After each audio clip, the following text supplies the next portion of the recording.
لو تناهيتم إلى سر الحياة وصنعتم كائنا حيا نرى لم نزد إلا يقينا بالإله لم نزد إلا يقينا بالإله. آپ صلی اللہ علیہ وسلم دنیا سے پردہ فرما چکے ہیں, آپ پر موت واقع ہوئی ہے. قرآن میں صاف ہے انک میت و انہم میتون, اے نبی آپ نے بھی مرنا ہے اور انہوں نے بھی مرنا ہے. آپ صلی اللہ علیہ وسلم پر موت واقع ہوئی ہے, روح جسم سے الگ ہوئی ہے, اور پھر آپ صلی اللہ علیہ وسلم کو وہی حکام ہوئے جو میت کے ہوتے ہیں. آپ کو غسل دیا گیا, جنازہ نہیں پڑھا گیا آپ کا, اس لیے کہ اس کی علماء نے مختلف لاجک بیان کی ہے جنازہ کیوں نہیں ہوا. میرا ایک ذوق ہے, میرا خیال ہے کہ شاید اس لیے نہیں ہوا کہ جنازہ کیا ہوتا ہے دعائے مغفرت کے لیے, اور پیغمبر کے لیے مغفرت کی دعا نہیں ہوتی. کبھی آپ نے دیکھا ہے اللہ نبی کی مغفرت فرمانا؟ اس میں ایک توہین کا عنصر ہے کہ گویا نبی سے معاذ اللہ گناہ ہوئے ہیں جو مغفرت. نبی پر درود ہوتا ہے, درود صلات کہتے ہیں رحمت کا بھی اوپر. دیکھو نبی کے لیے رحمت کی دعا بھی نہیں ہوتی اے اللہ نبی پر رحم فرما, نہ ایسے نہیں کہا جاتا. رحم میں یہ ہوتا ہے جیسے قابل رحم ہو بیچارہ ہے نا, جیسے ترس آ رہا ہو نا, اس کی حالت خستہ. نبی پر صلات ہوتا ہے, صلات رحمت سے اوپر کی چیز ہے. تو اللہ کے نبی تو بہت اچھی حالت میں ہیں, اس لیے ہم کہتے ہیں اللہ نبی پر صلات بھیج, یعنی اور اچھی حالت میں کر دے آپ کو. تو یہ نبی کے تعظیم میں ہے. تو اس لیے آپ صلی اللہ علیہ وسلم کے دنیا سے جانے کے بعد آپ پر درود و سلام پڑھا گیا ہے. صحابہ کے مختلف جو ہے نا جتھوں کی شکل میں آتے تھے اور درود پڑھ کے واپس نکل جاتے تھے. باقی غسل دیا گیا, کفن دیا گیا آپ صلی اللہ علیہ وسلم کو, اور آپ صلی اللہ علیہ وسلم کو دفن کیا گیا. آپ کی ازواج نے باقاعدہ عدت گزاری ہے. میت کی عدت ہوتی ہے نا بھائی, عدت میت کی ہوتی ہے نا, اور عدت گزارنے میں جو باقاعدہ پراپر عدت ہوتی ہے وہ آپ کی ازواج نے اسی پراپر طریقے سے عدت گزاری ہے. تو پھر آپ صلی اللہ علیہ وسلم کی وراثت کا مسئلہ کھڑا ہوا. اگر آپ پر موت واقعی نہ ہوئی ہوتی تو وراثت کے مسائل کھڑے ہوتے. جب وراثت کے مسئلہ کھڑا ہوا, اہل بیت نے وراثت مانگی, تو حضرت ابو بکر نے حدیث سنائی کہ نبی صلی اللہ علیہ وسلم سے ہم نے سنا ہے نحن معاشر الانبیاء لا نورث درہما ولا دینارا, ہم پیغمبر درہم اور دینار کا وارث نہیں بناتے, جو نبی چھوڑ کر جائے سب بیت المال کا ہے. انبیاء کی وراثت تقسیم نہیں ہوتی. اگر یہ ہوتا نا کہ موت واقعی نہ ہوئی ہوتی تو نبی حضرت ابو بکر کیا فرماتے, بھائی وہ تو انتقال ہی نہیں ہوا ان کا, یہ کہتے نا. تو بتایا کہ بھئی انبیاء کی وراثت تقسیم نہیں ہوتی. پھر جب صحابہ کرام بہت زیادہ پریشان ہوئے اور کہ بھئی حضرت عمر نے کہا من کانا من یقول, جو یہ کہے گا کہ نبی صلی اللہ علیہ وسلم کا انتقال ہو گیا, آپ پر موت واقع ہوگی, میں اس کی گردن اڑا دوں گا. کیونکہ محبت تھی نا بہت زیادہ. انسان کو جس سے شدید محبت ہوتی ہے اس کی موت سننے کے لیے تیار نہیں ہوتا. بھئی یہ کیسے ہو سکتا ہے؟ تو صحابہ کے حواس ایک دم حواس باختہ ہو گئے, بہت سارے صحابہ. یہاں تک کہ نبی صلی اللہ علیہ وسلم کا جو اونٹنی تھی نا, وہ اتنی ٹینشن میں تھی کہ کھانا پینا چھوڑ دیا, بھوکی رہتی تھی, اور نابینا اور اندھی ہو کے اس کا انتقال ہو گیا. اس اونٹنی پہ یہ اثر پڑا ہے کہ وہ کسی سے نہ کچھ کھاتی تھی, لوگوں نے اس کے سامنے چارہ لا کے ڈالا, نہ اس کو اتنا عشق ہو گیا. تو جو شعور والے لوگ تھے ان کی حالت کیا ہوگی.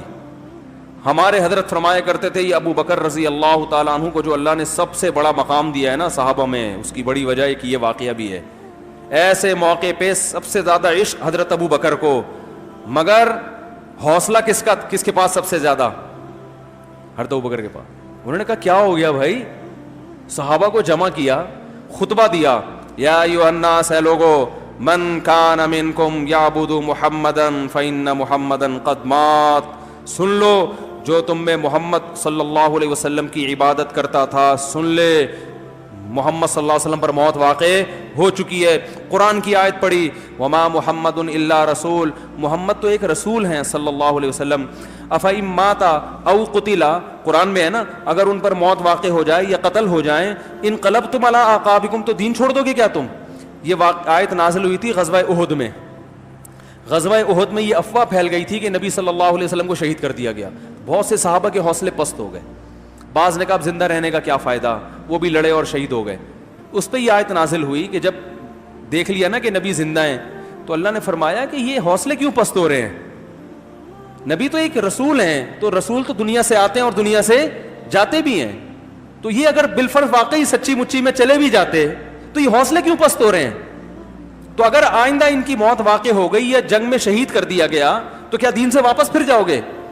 اور آگے پھر اللہ نے دھمکی دی وَمَن يَنقَلِبْ عَلَىٰ عَقِبَيْهِ، اگر کوئی دین سے واپس ہوا، چاہے نبی کی موت کی صورت میں یا شہادت کی صورت میں، دین سے واپس ہوا تو اللہ کا کچھ بھی نہیں بگاڑے گا. تم دین کو فالو محمد صلی اللہ علیہ وسلم کی وجہ سے نہیں کر رہے. کس کی وجہ سے کر رہے ہو؟ اللہ کی وجہ سے.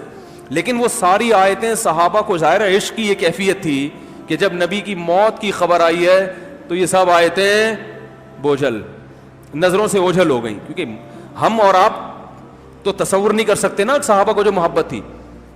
تو حضرت ابو بکر کا کمال یہ کہ محبت سب سے زیادہ، مگر وہ جذبات شریعت کے تابع. صحیح ہے نا؟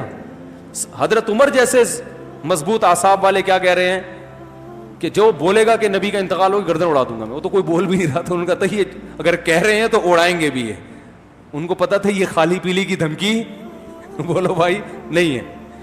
تو یہ ایسے نہیں ہے کہ یہ جو بولتے ہیں اس پر عمل بھی کرتے ہیں.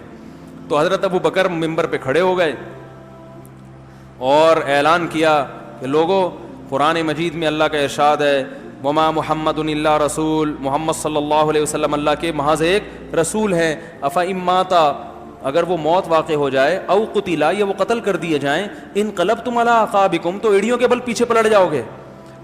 یہ آیت پڑھی اور پھر فرمایا، جب یہ آیت پڑھی حضرت عمر کہتے ہیں مجھے ایسا لگا جیسے میں نے یہ آیت پہلی مرتبہ سنی ہو، حالانکہ بار بار نمازوں میں پڑھتے تھے، توجہ نہیں گئی کبھی. اور پھر فرمایا من کان منکم یعبد محمدن، تم میں جو محمد صلی اللہ علیہ وسلم کی عبادت کرتا تھا یقین کر لے آپ پر موت واقع ہو چکی ہے. یعنی اور من کان منکم یعبد اللہ، جو اللہ کی عبادت کرتا تھا فإنہ حی لا یموت، وہ آج بھی زندہ ہے، اس پر کبھی موت واقع نہیں ہوگی. کیسی مضبوط اعصاب چاہیے. یہ آپ کو ابھی سمجھ میں نہیں آئے گی یہ بات، اس ماحول میں جاؤ تو پتہ چلے گا. تو ہمارے فرمایا کرتے تھے اسی وجہ سے اللہ نے حضرت ابو بکر کو سب سے بڑا مقام دیا. اس وقت امت کو سنبھالا انہوں نے جب اس سے بڑا غم صحابہ کو زندگی میں کبھی نہیں لگا تھا، تو ایسے موقع پہ سنبھالا ہے انہوں نے. اور پھر جو اسلام پر حملے ہوئے ہیں وہ سب میں، حالانکہ سب سے زیادہ غم کس کو ہو رہا ہے؟ خود ابو بکر کو ہو رہا ہے. تو ان سب باتوں سے پتہ چلتا ہے بھائی دنیاوی لحاظ سے آپ صلی اللہ علیہ وسلم پر موت واقع ہو چکی ہے. تو حیاتی کا یہ مطلب لینا کہ آپ پر موت ہی واقع نہیں ہوئی ہے، یہ بھی گمراہی ہے. ہاں یہ ضرور ہے کہ حدیث میں آتا ہے کہ جو میری قبر کے قریب کھڑے ہو کر سلام پڑھتا ہے میں اسے بنفس نفیس سنتا ہوں اور جواب دیتا ہوں اس کا. اور حدیث میں یہ بھی آتا ہے انبیاء اپنی قبروں میں زندہ ہوتے ہیں. یہ بھی بہت ساری روایتیں اس پر. تو ان تمام روایتوں کی روشنی میں اہل سنت والجماعت کا عقیدہ ہے کہ دنیاوی لحاظ سے آپ پر موت واقع ہوئی، لیکن آپ صلی اللہ علیہ وسلم کو قبر میں ایک الگ زندگی ملی ہے، برزخی. اب سوال پیدا ہوتا ہے یہ برزخی زندگی تو ہر ایک کو ملتی ہے، ہر ایک کو اس نوعیت کی نہیں ملتی جس نوعیت کی نبی صلی اللہ علیہ وسلم کو ملی. یہ بہت طاقتور ہے جو شہداء سے بھی بڑھ کر ہے. حدیث قرآن میں آتا ہے نا شہید زندہ ہوتا ہے نا قرآن میں. ظاہر ہے برزخی لحاظ سے ہوتا ہے، لیکن برزخ میں تو ہر ایک کو کافر کو بھی ملتی ہے زندگی، تبھی تو اسے قبر کا عذاب اور ثواب محسوس ہوتا ہے. لیکن عام مسلمان کو کافر سے طاقتور، اور پھر شہداء کو عام مسلمانوں سے بھی زیادہ طاقتور، اور پیغمبروں کو شہداء سے بھی زیادہ طاقتور. اور وہ ہے اسی قبر میں. کیا مطلب؟ اس کا اس قبر سے گہرا تعلق ہے، کیونکہ انبیاء کو جو زندگی ملتی ہے تو یہ جو روح ہے نا اس کا باڈی سے ایک خاص نوعیت کا تعلق ہوتا ہے جس تعلق کا ہمیں علم نہیں ہے. روح کا یہ کہنا کہ اس جسم مبارک سے تعلق بالکل ختم ہو گیا یہ غلط ہے. نہیں آ رہی بات میرا خیال. روح مبارک کا اس جسم سے خاص نوعیت کا تعلق ہے جس کی حقیقت ہمیں معلوم نہیں ہے. تو یہ بڑی پاورفل حیات ہے جو برزخی ہے لیکن عام لوگوں سے زیادہ طاقتور ہے. اور اسی کی بیس پہ آپ صلی اللہ علیہ وسلم سلام سنتے بھی ہیں اور اس کا جواب دیتے بھی ہیں. اب آگے چلو، اب مسئلہ کہاں گڑبڑ شروع ہوتا ہے. یہاں تک تو سبھی مانتے ہیں، جو مماتی ہیں نا، میں ان علماء کے پاس بھی گیا ہوں، وہ بھی مانتے ہیں کہ نبی صلی اللہ علیہ وسلم کو برزخی حیات ملی ہے اور وہ شہداء کی حیات سے بڑھ کر ہے. یہاں تک وہ بھی مانتے ہیں. جو اس کو بھی نہ مانے وہ یقیناً گمراہ ہے. سمجھ رہے ہو؟ وہ یقیناً بدعتی ہے لیکن مانتے ہیں. آگے پھر جو مسئلہ کھڑا ہوتا ہے وہ یہ ہوتا ہے کہ نبی صلی اللہ علیہ وسلم کی جو ازواج ہیں ان سے نکاح کیوں حرام ہے؟ حرام تھا نا نکاح صحابہ کے لیے. تو بعض حضرات یہ کہتے ہیں کہ نبی صلی اللہ علیہ وسلم کو چونکہ برزخ میں اتنی طاقتور حیات ملی ہے کہ اس حیات کے اثرات اس زندگی پر بھی پڑے ہیں. یہی وجہ ہے کہ آپ کا جسم مبارک خراب نہیں ہوتا. صحیح ہے نا؟ اور اسی حیات کی وجہ سے جنازہ نہیں پڑھا گیا، بعض علماء کی یہ رائے ہے. اور اسی حیات کا اثر ہے کہ وراثت تقسیم نہیں، بعض علماء کی یہ رائے ہے. اور اسی حیات کا اثر ہے کہ آپ کی بیویوں سے نکاح حرام ہے. اس میں دونوں رائے ہیں. بعض علماء اس کے قائل ہیں، لیکن بعض علماء اس کے قائل ہیں کہ اس پر کوئی واضح دلیل ہمارے پاس موجود نہیں ہے. نبی کی جو ازواج سے نکاح حرام ہے وہ اس لیے کہ اللہ نے آپ کو امہات المومنین، ہماری مائیں بنا دیا. تو ماں سے نکاح تو نہیں ہوتا نا، تو احترام دے دیا تو اب نکاح کو اس بیس پہ حرام کر دیا. تو اس میں علماء کی دونوں رائے ہیں اور دونوں ٹھیک ہیں. کسی ایک رائے کو بھی آپ فالو کر سکتے. میری اپنا رجحان اس طرف ہے کہ بھائی جو وراثت تقسیم نہیں ہوئی اس کا اس حیات سے تعلق نہیں ہے، کیونکہ پھر غسل بھی نہ ہوتا. ٹھیک ہے نا؟ اور پھر عدت کیوں گزاری امہات المومنین نے؟ جو وراثت تقسیم نہیں وہ اس لیے کہ پیغمبروں کی وراثتیں تقسیم نہیں ہوتی. جو آپ کی ازواج سے نکاح حرام اس لیے کہ وہ نبی کی بیویاں ہیں، وہ عام عورتیں نہیں ہیں. تو وہ ہمارے لیے قابل احترام ہے، ماؤں کی جگہ ہیں، اس لیے نکاح حرام ہے احترام کی وجہ سے. اور یہ سب. لیکن اگر کوئی اس کا قائل ہے کہ حیات کی وجہ سے تو بھی ٹھیک ہے، گورنمنٹ کی طرف سے کوئی پابندی، بولو بھائی، اس کا ذوق ہے، چلتا ہے. پھر اسی طرح آپ صلی اللہ علیہ وسلم کا جو جسم محفوظ ہے تو وہ بھی آپ صلی اللہ، انبیاء کا معجزہ ہے کہ انبیاء کے جسم خراب نہیں ہوتے، بالکل تغیر نہیں آتا ان میں. ہاں یہ آخری بات رہ گئی کہ نبی صلی اللہ علیہ وسلم کی اس حیات کو اس قبر سے ڈسکنیکٹ کر دینا ٹھیک نہیں ہے.